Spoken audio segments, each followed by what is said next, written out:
I saw recently 65% of people vote in favour of a capital gains tax, but about 80% of them are like, not on my house. Like, no way. Why should my personal property? So then, okay, if that's the main asset basis for most people and that's not in a capital gains tax, how much is actually going to be collected?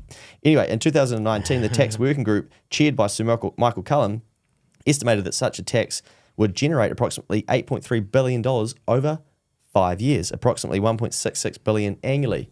Well, Mikey, what do you think we could do with $1.66 billion annually? That sounds like such a big amount of money, and it's just going to solve all of my individual problems, Mikey, because the infrastructure deficit is estimated to be north of $210 billion. So, yeah, I'm looking forward to the capital gains tax solving all of my fucking problems. Anyway, I then thought, well, I wonder what's happened to the tax take since 2019. Well, in 2019, New Zealand's core crown tax revenue was approximately $86.5 billion, Mikey. And in 2024, New Zealand's core crown tax revenue was approximately $120 billion. So we've received well over $35 billion, which is a lot more than $8.6 billion of a capital gains tax.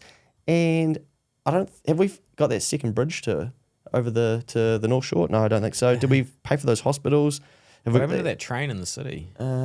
Yeah, so I'm kind of confused. Then I'm like, no, what we probably could do instead, that we could do a mix of borrowing and taxes, because if we've increased taxes by $35 billion and things still haven't really changed, I thought, well, surely, but then I thought, I feel like we kind of have been borrowing, so that's probably why all these solutions have solved and my life is so amazing, and a capital gains tax would make it even more amazing, Mikey. But between June 2019 and June 2024, New Zealand's net core crown debt increased from approximately $57.7 billion to $175.5 billion, a rise of around $117 billion, Mikey, over the 5-year period. But the capital gains tax of $8 billion would have solved all of my life problems. I also think during that period they put super back into the calculation and it was taken out of it previously, so that's even bigger. I guess what it's highlighting for me is these people who are having this conversation, but I'm like, okay, where's the data? What's it actually going to raise? What are we going to do with that cash? And is it going to fucking make a difference? Because to me, $8.3 billion over a 5-year window, when our tax takes already increased by 35 and debts increased by 120 billion, it doesn't feel like the money has been directed to solve the problems, which is probably one of your biggest arguments against a capital gains tax, right? Yeah, I just... I argue against all tax. Yeah. It doesn't matter whether it's a capital gains tax or a new income tax rate of 45% or a toll road or, doubling the cost of parking or council rates going up by double. Any of these things, fuel, like any of these things, a tax is a tax. It's going to the state, the council and the government. So I don't really argue for or against a capital gains tax on property as such. I just think it's become, to the point where tax feels like punishment. Yeah. And more of it's going to feel like more punishment. And the job, I think, of the government is like, the title is public servant.